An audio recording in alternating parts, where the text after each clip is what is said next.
Muy buenos días a todos.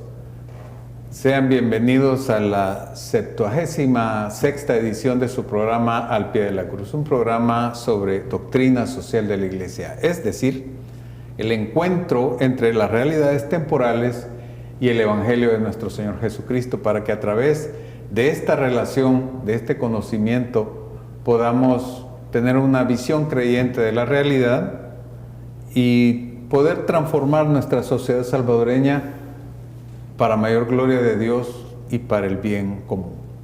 El día de hoy vamos a tocar uno de los temas más importantes dentro del desarrollo de una sociedad sana y vigorosa. Vamos a hablar sobre la influencia que ejercen los medios digitales, este mundo digital, en la primera infancia, en los niños y en los adolescentes. Así que les pedimos que se queden con nosotros. El día de hoy nos acompaña, hoy estamos de manteles largos, nos acompaña una invitada nueva, la licenciada Evelyn Salgado, psicóloga y que trabaja como decía yo cuando estudiaba ahí, en el mejor colegio de Centroamérica. Así decía yo. Así es. ¿Verdad? Es en un colegio con los hermanos maristas. Licenciada, muy buenos días. Muy buenos días, Víctor. Muchas gracias por la invitación a este programa que sabemos que es de gran beneficio para las familias salvadoreñas. Gracias. Agradeciéndole a mi querido Ricardo Antillón, que nos recomendó a la licenciada, con la que hemos estado hablando sobre este tema, que es un tema realmente apasionante y que tiene mucho para investigar. Así que, bueno, vamos a comenzar haciendo una introducción. Y se me viene a la mente la transfiguración del Señor. En la transfiguración se nos cuenta en los evangelios que el Señor le dice a Pedro, Santiago y Juan, les dice, los tomó y se los llevó a un monte. Otras traducciones dicen a una montaña. La montaña, dentro de las figuras bíblicas, tiene un significado muy interesante. Es el lugar de encuentro con Dios, pero también lo es el desierto y otros lugares. ¿Pero qué tiene de especial y de particular la montaña? Pues si ustedes van a comer a esos restaurantes que están en esa carretera que va al Boquerón, ¿verdad?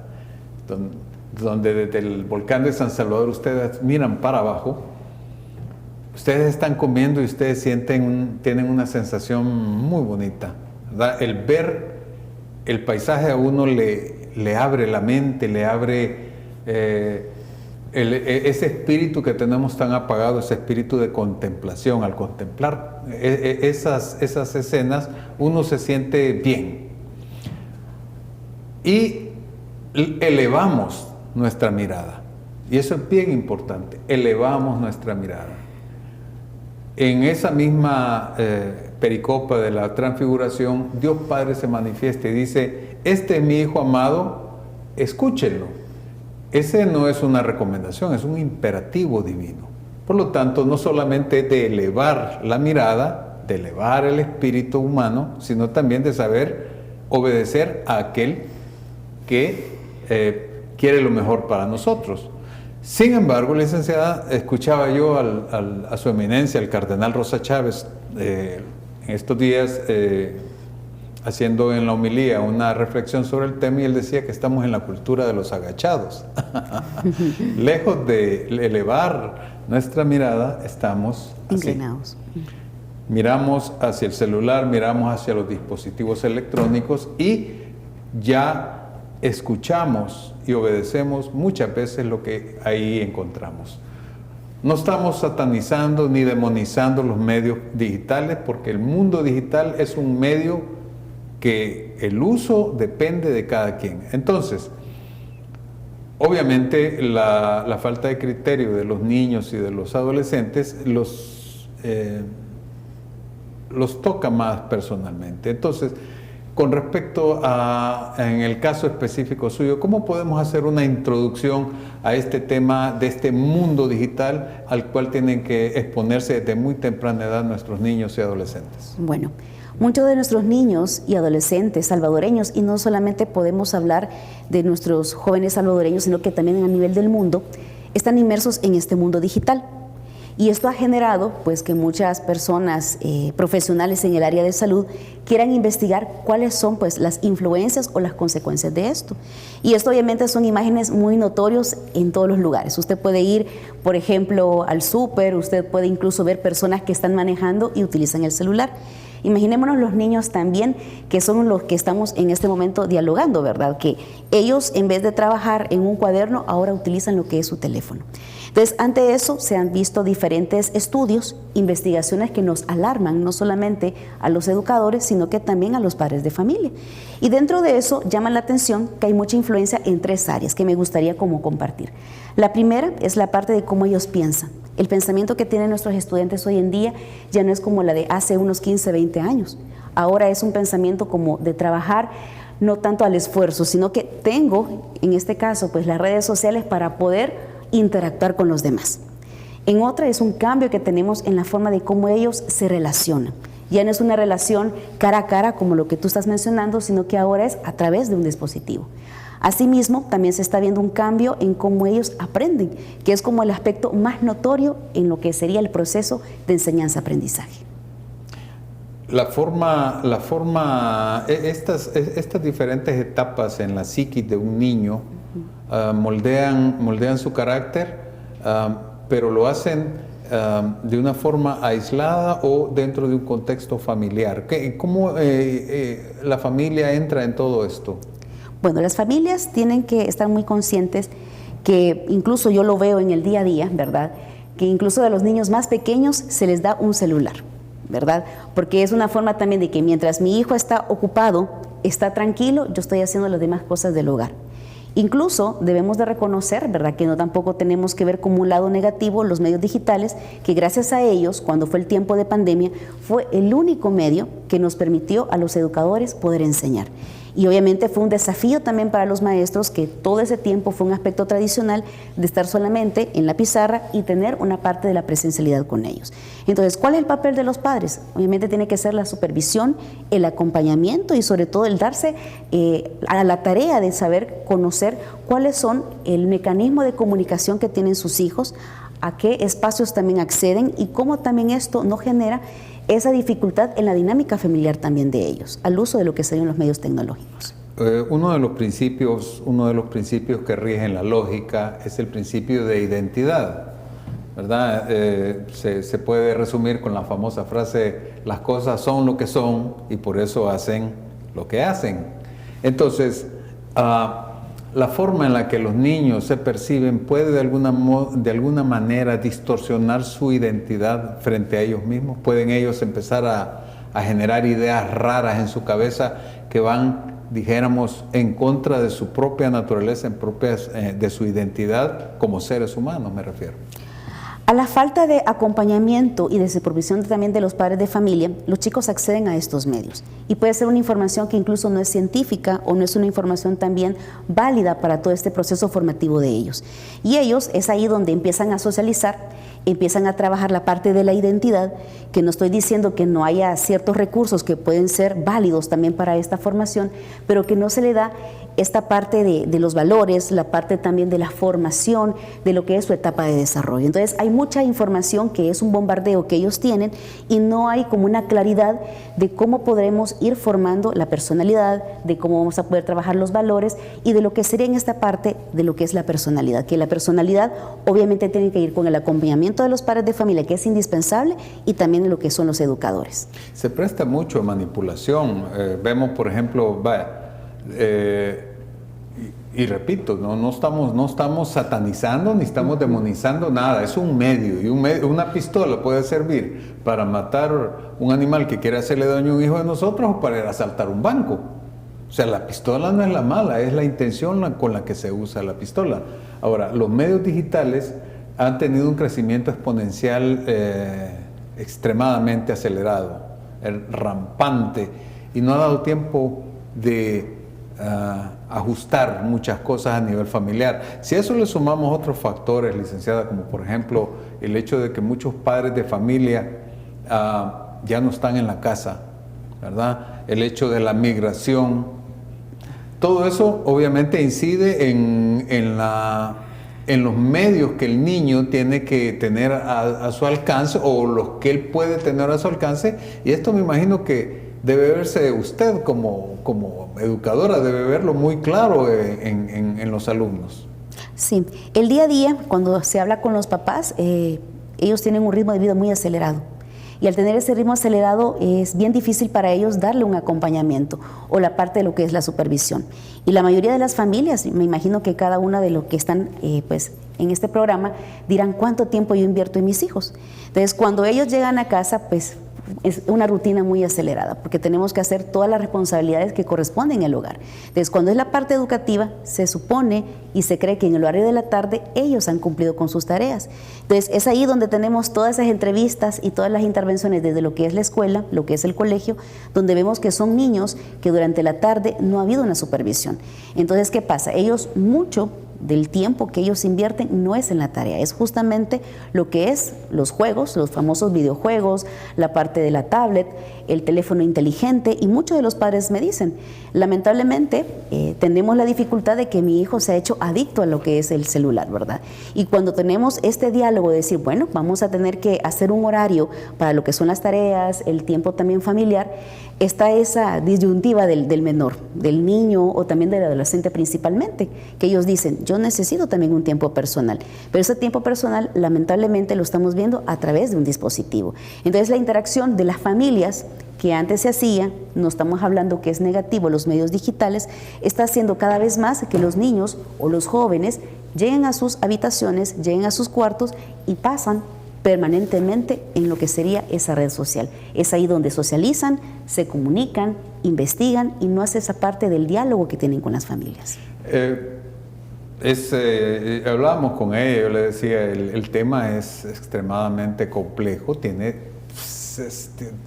para que hagamos todo un programa solo sobre este tema, y es un tema realmente trascendental, incluso en cuestiones de la vida social. Nosotros vemos la cantidad de personas disfuncionales que hay ahora. Ahora bien, definitivamente que estamos viendo eso que usted nos ha puesto como primer paso del método científico, que es la recolección de datos. Esto usted nos lo trae de su experiencia diaria como maestra, como educadora. Y todos ustedes que están en sus casas también están conscientes de eso, de que los niños pasan mucho tiempo solos. Ahora bien, obviamente los padres, el programa está más orientado al colegio que a los padres. Entonces, ustedes como colegio, como parte directiva del manejo, llamémosle, de la educación, ¿han pensado en soluciones alternativas para tratar de no anular, porque es bien difícil, pero por lo menos hacer más manejable toda esta situación? Bien, una área muy importante es la escuela para padres. La escuela para padres nos permite trabajar los valores que se tienen que hacer en casa. Y eso también trae a la luz lo que es la disciplina positiva, donde los padres de familia también tienen que aprender a cómo relacionarse con sus hijos, a cómo comunicarse de manera asertiva en lo que es la disciplina, las tareas y las responsabilidades que ellos deben de tener en su hogar.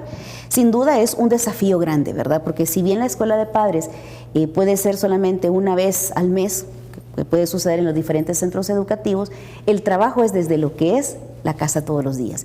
Entonces también tenemos otro tipo de intervenciones en los colegios, que son los talleres socioemocionales. También el papel del psicólogo, el papel del consejero escolar es indispensable también en esto. Claro. Porque de esa manera también trabaja estas habilidades socioemocionales en los niños, también en los jóvenes, y que también los maestros forman parte de este proceso también socioemocional, ¿verdad? Entonces, obviamente no es solamente un trabajo de lo que es la casa, sino que también del colegio y también de los centros educativos, porque son los lugares donde mayor tiempo pasan nuestros chicos.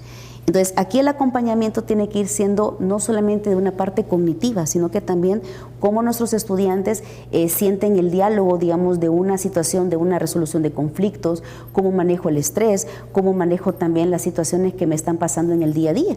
Y muchos de ellos, lamentablemente, pueden decir, no tengo un tiempo para dialogar con mi papá, me da miedo, me da vergüenza. Entonces, es ahí donde a través de lo que son los talleres, a través del diálogo que puede tener el consejero, el psicólogo y también los maestros, pueden generar toda esta parte formativa.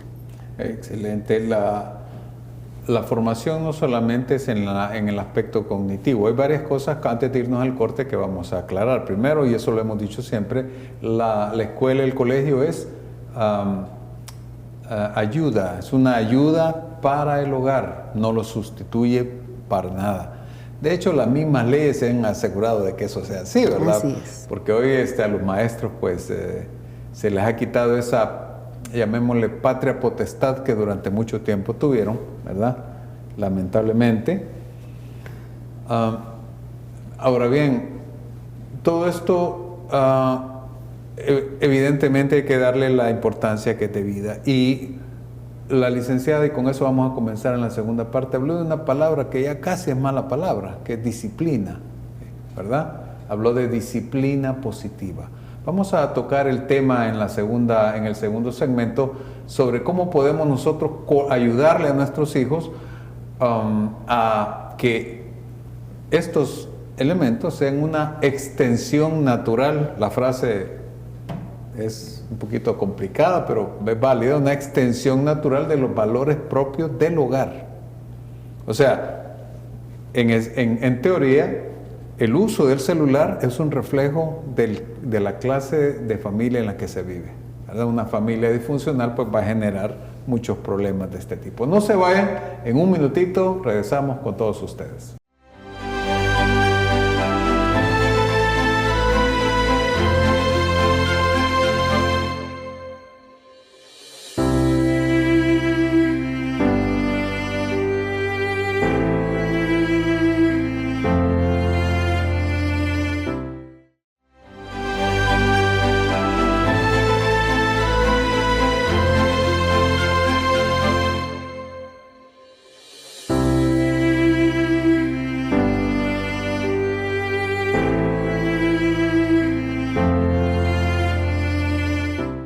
Gracias por continuar con su programa Al Pie de la Cruz. El día de hoy estamos tocando un tema que les aseguro que les va a interesar y les tiene que interesar.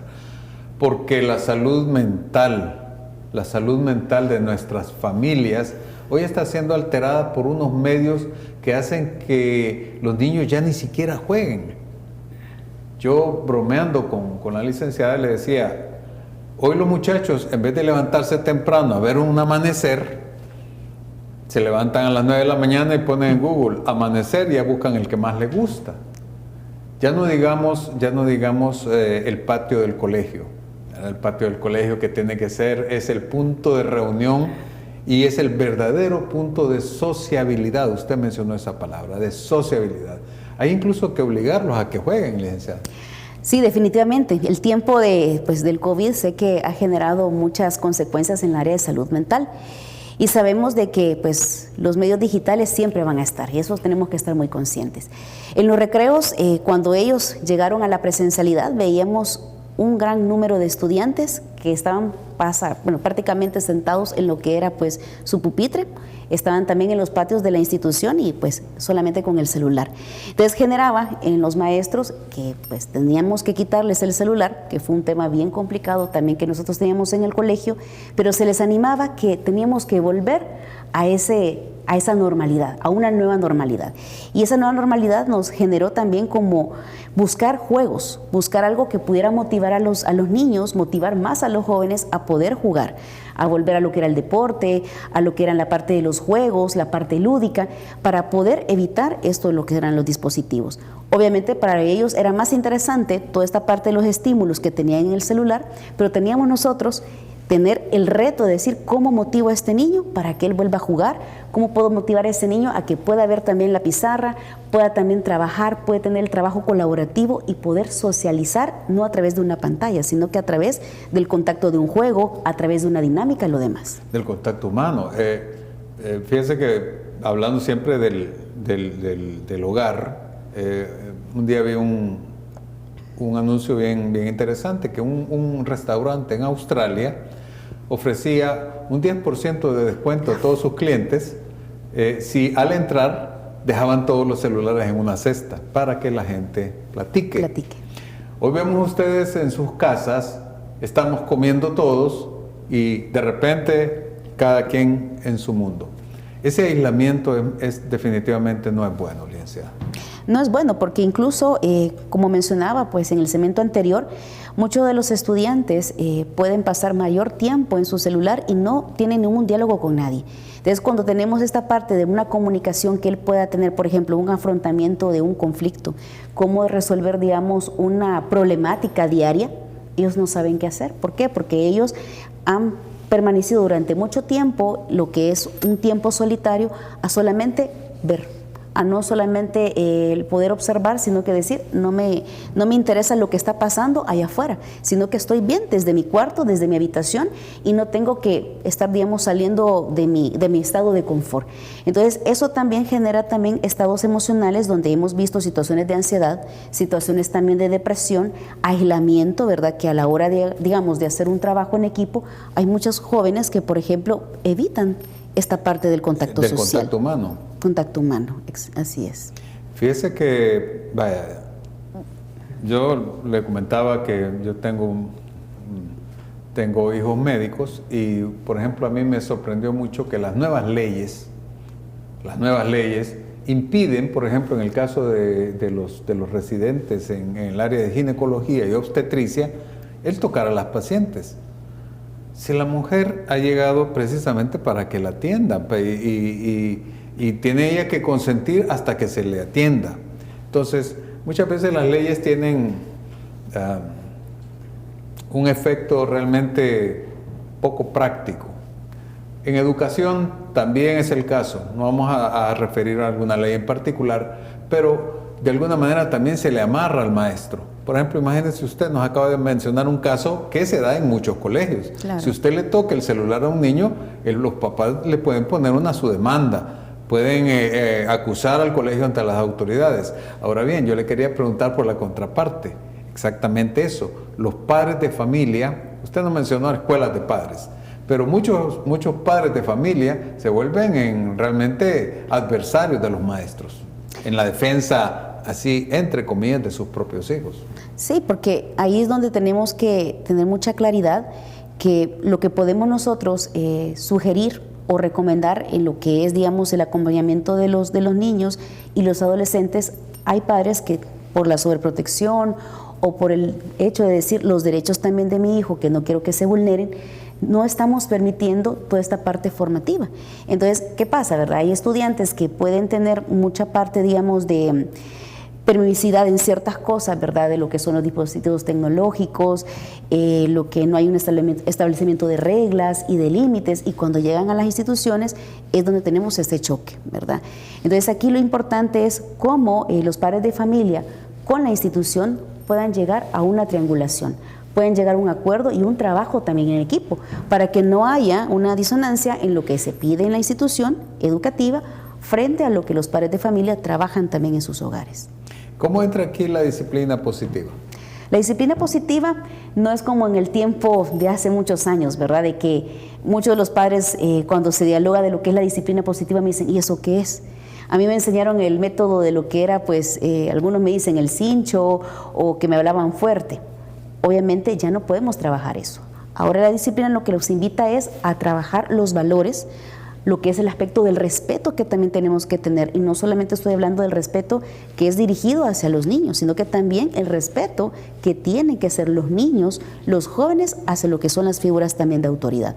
Entonces es un acuerdo y un consenso que también se hace entre ellos, de manera que no va a ser necesario un estímulo externo para que yo pueda, digamos, seguir las indicaciones o lo que nosotros hemos establecido en el hogar, o lo que sería en este caso en un aula, en un salón de clases. Entonces, es trabajar una parte de internalización de valores para que ese niño y ese joven diga por sí mismo, yo no necesito, por ejemplo, mentir, yo no necesito tampoco hacer algo inadecuado, porque sé que trae una consecuencia negativa, no solamente para mí, sino que también para los demás. Claro, y si nos vamos a las Sagradas Escrituras, el apóstol Juan, dicen que si los evangelistas sinópticos nos dan una fotografía de Cristo, San Juan nos da una radiografía, porque es mucho más profundo.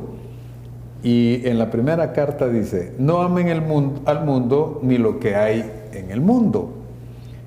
Si alguno ama al mundo, el amor del Padre no está en él, pues toda la corriente del mundo, y habla de 3 cosas. Dice, habla de la codicia del hombre carnal, los ojos siempre ávidos y la arrogancia de los ricos. Nada viene del Padre sino del mundo. Este versículo se relaciona muy bien con el Génesis, el libro del Génesis, el famoso fruto prohibido. Dice que cuando Eva vio el fruto prohibido, se le fueron los ojos, que es la que se conoce como la concupiscencia de los ojos, el desear algo, ¿verdad? Luego dice que de verlo le dio hambre, se lo quería comer, es la concupiscencia de la carne. Y dijo, yo tengo derecho a este fruto y me lo voy a agarrar, es lo que se llama la arrogancia. Más adelante también se presenta en los textos bíblicos como las famosas 3 tentaciones del desierto. La tentación del poder, la tentación del tener, y el día de hoy vamos a hablar sobre la tentación del placer. Decía un gran matemático y científico, filósofo alemán, Leibniz, muy dado a cosas de educación. Leibniz decía, Gottfried Leibniz decía que tenemos que desear aquellas cosas que nos dan el placer de la perfección. Muy bonita frase. O sea, es deseable aquello que a mí como persona me eleva. Entonces, hoy lo que tenemos es confusión del placer. Placer ya no está referido a aquello que es para el bien de todos, sino que es para el bien personal. Entonces, dentro de todo este mundo digital, yo creo que uno de los problemas más importantes a tocar es precisamente el aislamiento del niño o del adolescente en sí mismo. Eso ustedes lo ven, niños cada vez más egoístas, cada vez más individualistas, problemas para hacer relaciones. Pues cada vez más estamos viendo chicos que, como mencionaba, ¿verdad?, a la hora de hacer un trabajo en equipo pueden tener esta dificultad de cómo ser asertivos, de cómo hacer la parte de la cooperación, de poder también aceptar, ceder también y también ser condescendiente también con el otro. Y esto es a partir de no construir todas estas habilidades socioemocionales. ¿Por qué? Porque los estudiantes o los niños, los jóvenes, al estar en un mundo digital donde hay mucha fascinación, donde hay mucha parte, digamos, de accesibilidad a diferentes recursos, no hay una orientación como tal. Obviamente un dispositivo no le va a enseñar a un niño a cómo dialogar con un niño, con un igual, cuando tiene un problema. Entonces, cuando se enfrentan a esos trabajos colaborativos, sí vemos una parte muy individualista, pensando más bien en mi bienestar y no en el otro. Entonces perdemos mucho esta parte de la solidaridad, la parte también de la empatía, que son pues valores que cada vez más tenemos que ir potenciando también en nuestros niños y jóvenes actuales. Entonces eso hace también más difícil el trabajo también con estos niños. Obviamente cada vez más también ante esa necesidad que estamos viendo, también hay diferentes actividades que estamos promoviendo también el trabajo colaborativo, y es un reto muy grande también para los maestros también poder generar también esa parte del diálogo, la parte también de la negociación, el respeto a la diversidad y otros elementos que sabemos que no solamente lo estamos viendo desde un punto de vista escolar, sino que también en nuestro mundo social. Claro, ¿no? Es que todo lo que afecte a la persona terminará afectando su entorno. Yo pienso que, y para hacer el resumen de esta segunda parte, es bien importante que seamos realistas como padres de familia, de que nuestros hijos, de que el colegio es subsidiario de los padres, ¿verdad? Pero tampoco es empleado de los padres, ¿verdad? Donde el colegio tiene que hacer lo que yo quiera. Y por eso hablábamos de la disciplina positiva, pero yo creo que ella nos ha dado la clave del asunto. La disciplina positiva va en orden a la orientación que se le dé al niño, porque si el niño está claro hacia dónde se le quiere llevar, entonces de alguna manera va a aceptar mejor todas esas disciplinas que lo llevan a él a ser mejor, una mejor versión de sí misma. Pero es un trabajo en conjunto de todos los agentes educativos, no solamente el Ministerio de Educación, ¿verdad?, con su que puede ocupar una aplastadora punitiva, ¿verdad?, castigos y todo a los colegios y a los maestros, sino que él también tiene que, yo siempre lo he dicho, ver el alma del pueblo, ¿verdad?, el alma de la gente. Nosotros somos un país, no somos musulmanes, no somos budistas, somos un país de raíz cristiana, y la mayoría de nuestros hogares son hogares cristianos que tienen esa fe, ¿verdad? Pero si esa fe no se traduce en medidas que realmente la trasluzcan, que uno pueda ver que todas estas medidas son para el bien de los niños, en orden precisamente a que es lo que Dios nos ha pedido que hagamos, entonces en esa medida puede hacer que podamos llegar a acuerdos, ¿verdad? Y con esto nos vamos al corte, a acuerdos por el bien de nuestros hijos, porque aquí no se trata de venir a denunciar a nadie, sino de realmente hacer ver a todos ustedes que esto realmente es un verdadero problema. Es un problema que puede tener y que está teniendo ya consecuencias muy fuertes dentro de la psiquis y de las aspiraciones de nuestros niños y adolescentes. No se vayan, y en un minutito regresamos con todos ustedes.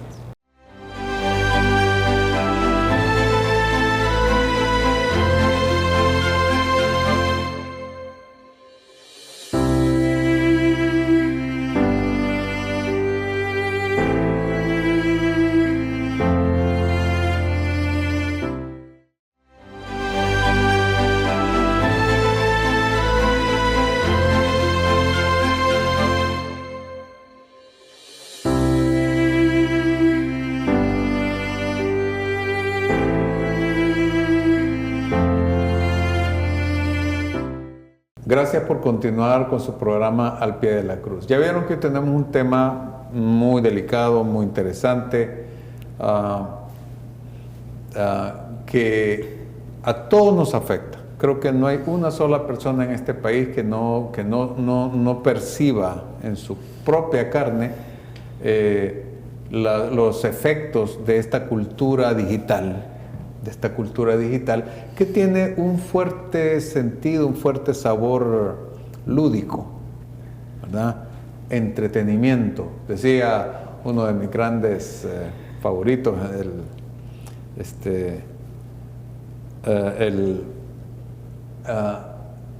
el filósofo de las malas noticias, como le decían a Arthur Schopenhauer, decía que la felicidad del hombre está afectada por dos grandes catástrofes. Dice, el primero es el dolor afecta al hombre, y el segundo es el aburrimiento. Entonces, los sistemas digitales, el mundo digital nos presenta un mundo imaginario, ¿verdad?, de entretenimiento que, como hablábamos con la licenciada, por ejemplo, en el caso del TikTok, y a ustedes les ha pasado, y a mí me ha pasado, a todos nos ha pasado, empezamos a ver TikToks, son tan entretenidos que cuando venimos a sentir ya pasó el tiempo pasado, y uno dice, ¿y en qué invertí mi tiempo? Entonces, eso mismo les está pasando a nuestros niños, que han perdido completamente una idea de sus vidas, una idea que los lleve a la alegría de vivir, a la alegría, a buscar siempre esa perfección, porque el hombre es un ser imperfecto, pero perfectible, ¿verdad? Entonces, esta disciplina positiva, creo yo que sería bueno que le empleáramos un poquito a los padres, para que ustedes, padres, colaboren con los maestros desde sus casas, porque esta disciplina, si no existe en la casa, en el colegio se va a volver un verdadero problema. Así es. Bueno, mencionando un poquito, ante esa fascinación y también teniendo tantos estímulos los chicos, les resulta bastante aburrido estar, digamos, en una actividad de bastante atención y concentración. Y ahora tenemos estudiantes que tienen un periodo de atención mucho más corto, porque les resulta aburrido, les resulta tedioso tener que trabajar. Incluso a la hora, digamos, de hacer las tareas, piensen ustedes como padres de familia, cuánto tiempo su hijo invierte, digamos, a lo que sería la actividad de lo que es el colegio. Seguramente usted se va a sorprender que puede ser un tiempo de media hora, 40 minutos, y usted consulta probablemente a la persona que cuida a su hijo y a su hija, puede decir, estuvo en la computadora y dice que ha trabajado.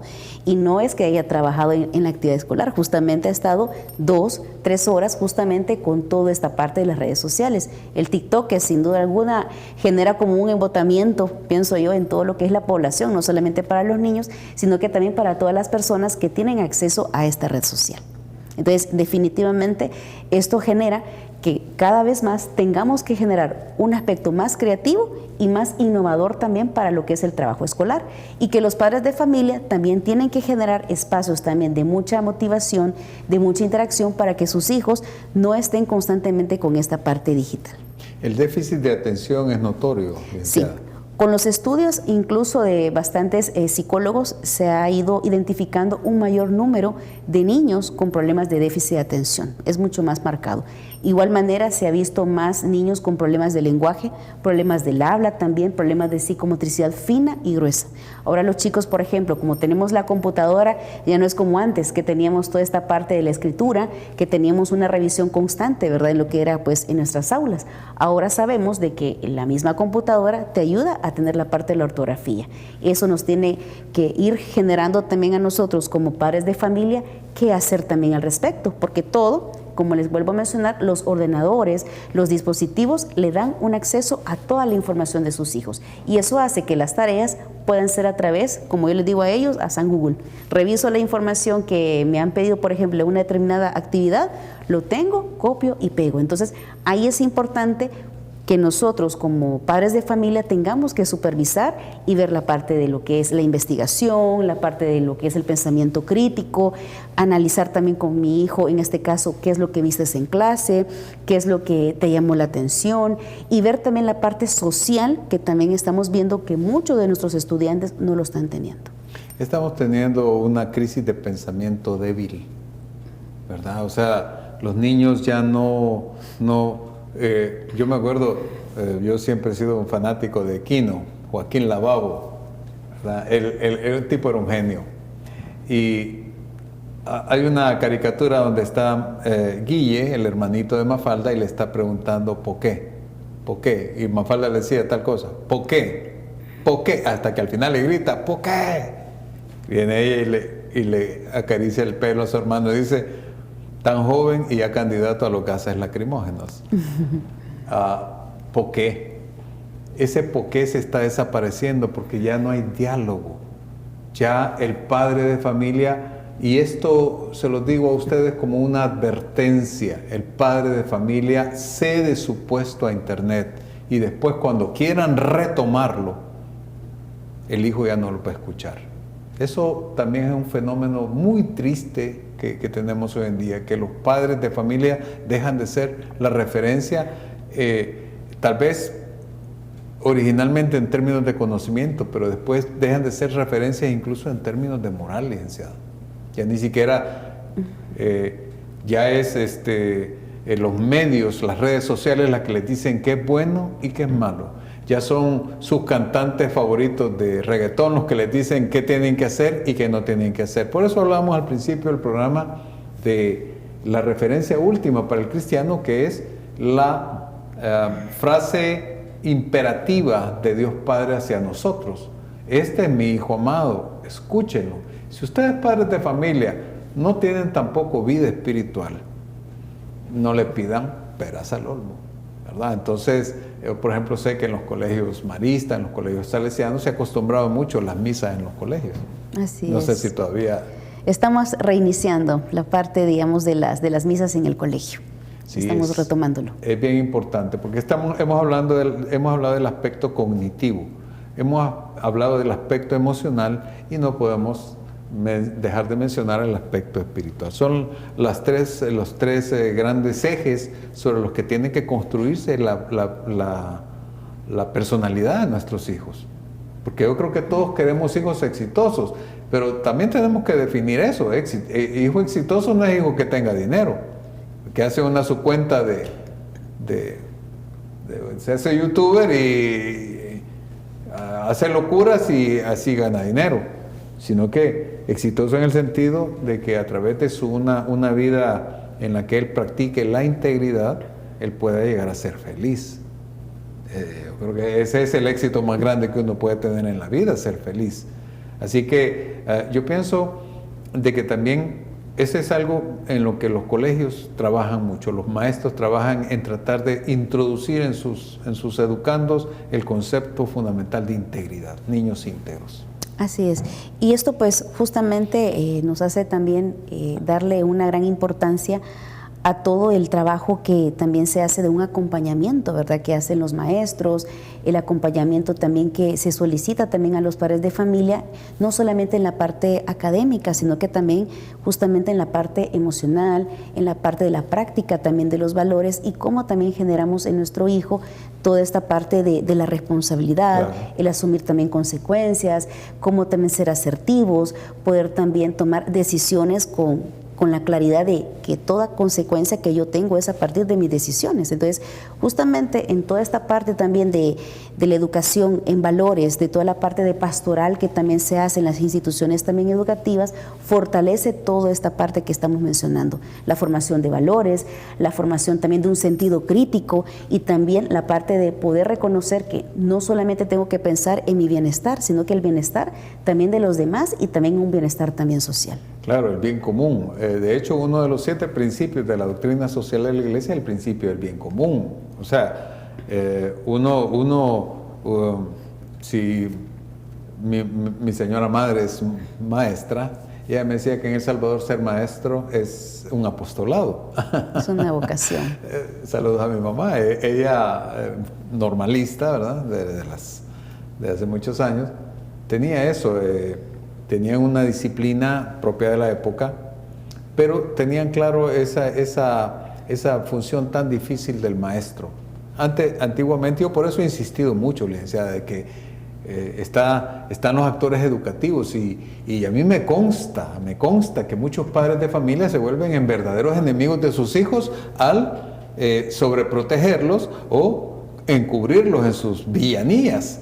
Y también muchas veces las leyes del Ministerio de Educación que amarran a muchos profesionales de la educación, ¿verdad?, porque no les permiten desarrollar programas realmente, llamémosles, no ideologizados. Tal vez en otra oportunidad la licenciada nos acompaña a tocar ese tema que a mí siempre me ha encantado, el tema de la desideologización de los programas educativos, ¿verdad? Pero basándonos en lo que estamos hablando ahorita, ¿cómo podría usted dar una serie o qué le recomendaría usted a nuestros espectadores que tienen sus hijos en los colegios y que se quejan de que no quieren hacer ningún deporte, que no tienen amigos, que son pegados al celular, que quieren perros pero no los quieren cuidar?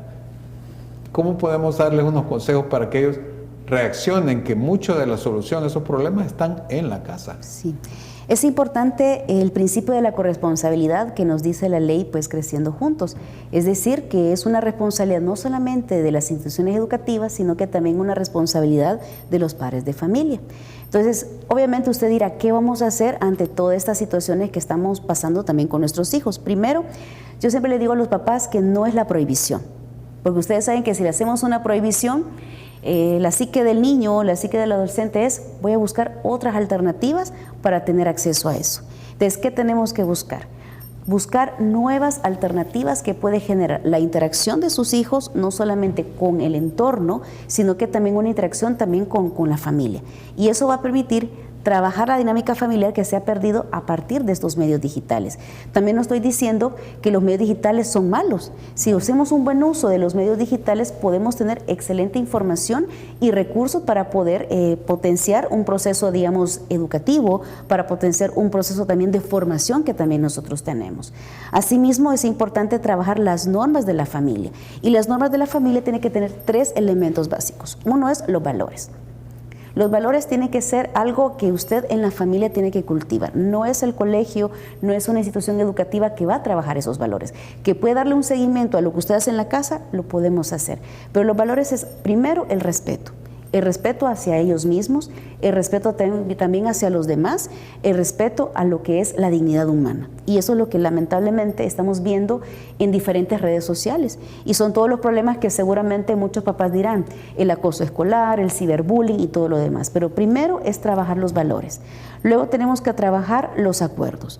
Acuerdos que usted tiene que ser firme, tiene que ser también muy claro y explícito en lo que usted va a hacer y cumplirlos. No solamente es un cumplimiento de que su hijo va a hacerlo, sino que también usted como padre, madre de familia o responsable lo tiene que realizar. Y la tercera y la principal es la confianza que tenemos que generar en su hijo y que su hijo confíe en usted. Confianza, valores y acuerdos. Y acuerdos. ¿Verdad? Cuando yo estaba pequeño teníamos una frase entre todos los cipotes de la colonia Jardín de Mexicana, y creo que en todo el país existía la famosa frase que uno le decía al otro muchacho: voy a hacer tal cosa. Sí, seguro que la vas a hacer. Y uno decía: palabra de hombre. Si uno lo decía en frente de testigos, uno estaba obligado a hacerlo. Tenemos que darle peso a nuestra propia palabra. Tenemos que cumplir acuerdos. Acuerdos que no son tampoco, licenciada, simétricos, porque tampoco vamos a igualar padres con hijos. Los padres están por encima de los hijos y son los primeros responsables de la educación de sus hijos. El artículo 55 de la Constitución lo expresa tácitamente, ¿verdad? Los padres de los alumnos son los encargados de su educación. Por lo tanto, la patria potestad, por lo menos en papeles, ¿verdad?, corresponde a ustedes. Y si ustedes tienen ese trabajo de inculcar valores morales, ¿verdad? ¿Qué es un valor moral? Es aquel que hace que un niño diferencie lo que es bueno objetivamente de lo que es malo objetivamente, ¿verdad? No en una cultura como la que estamos, que es completamente relativizada, sino que la familia tiene que tener claridad en sus valores familiares.